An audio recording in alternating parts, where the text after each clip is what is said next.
Voici les origines des cieux et de la terre, quand ils furent créés, lorsque l'Éternel Dieu fit une terre et des cieux. Puis l'Éternel Dieu planta un jardin en Éden, du côté de l'Orient, et il y mit l'homme qu'il avait formé. Un fleuve sortait d'Éden pour arroser le jardin, et de là il se divisait en 4 bras. Le nom du premier est Pichon. C'est celui qui entoure tout le pays de Havila, où se trouve l'or. L'or de ce pays est pur. On y trouve aussi le bdellium et la pierre d'onyx. Le nom du second fleuve est Gihon. C'est celui qui entoure tout le pays de Cush. Le nom du troisième est Hiddekel. C'est celui qui coule à l'orient de la Syrie, le 4e fleuve. C'est l'Euphrate. L'Éternel Dieu prit l'homme et le plaça dans le jardin d'Éden pour le cultiver et pour le garder.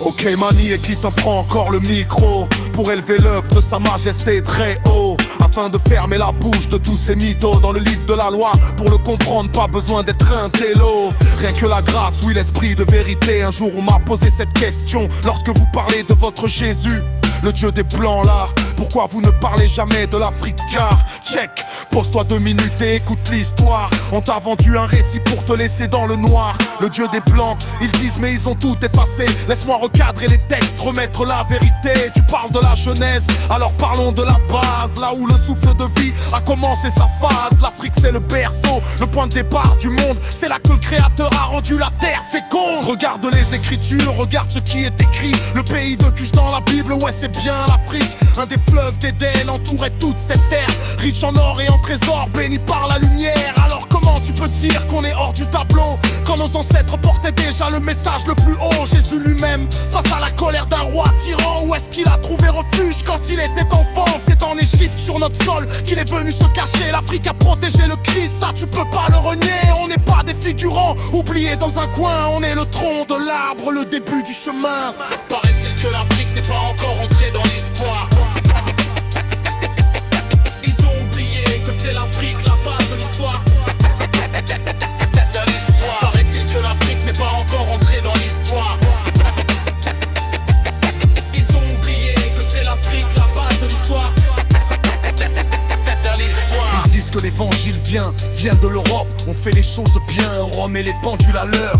Pour ceux qui confondent le message et l'oppresseur, écoute ce que dit la lettre aux Romains noirs sur blanc. La source de cette foi n'a rien d'européen, capte le mouvement. À eux appartiennent l'adoption, la gloire, les alliances, la loi, le culte, les promesses, l'arbre de la délivrance. On parle des patriarches d'une lignée bien précise. C'est de là qu'est né le Christ, bien avant toute église. C'est pas une invention de Rome ou de l'Occident. L'évangile est né en Orient, sous un soleil brûlant. Le Christ selon la chair, issu de ce peuple hébreu. Au-dessus de toute chose bénie au nom du très haut de Dieu.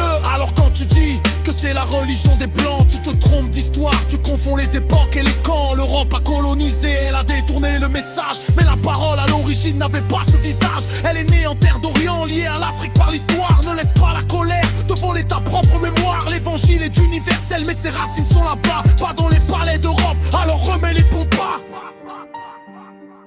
Amen. Paraît-il que l'Afrique n'est pas encore entrée dans l'histoire. Ils ont oublié que c'est l'Afrique la base de l'histoire.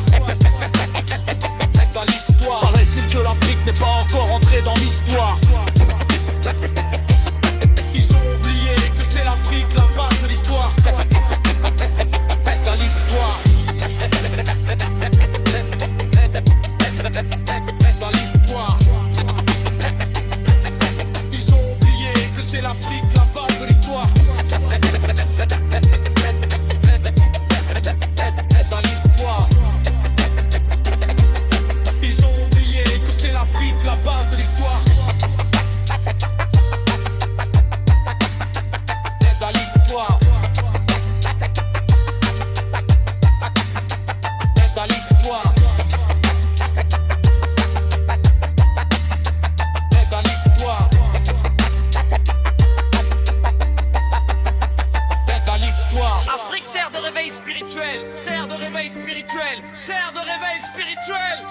n'aurait pas espéré.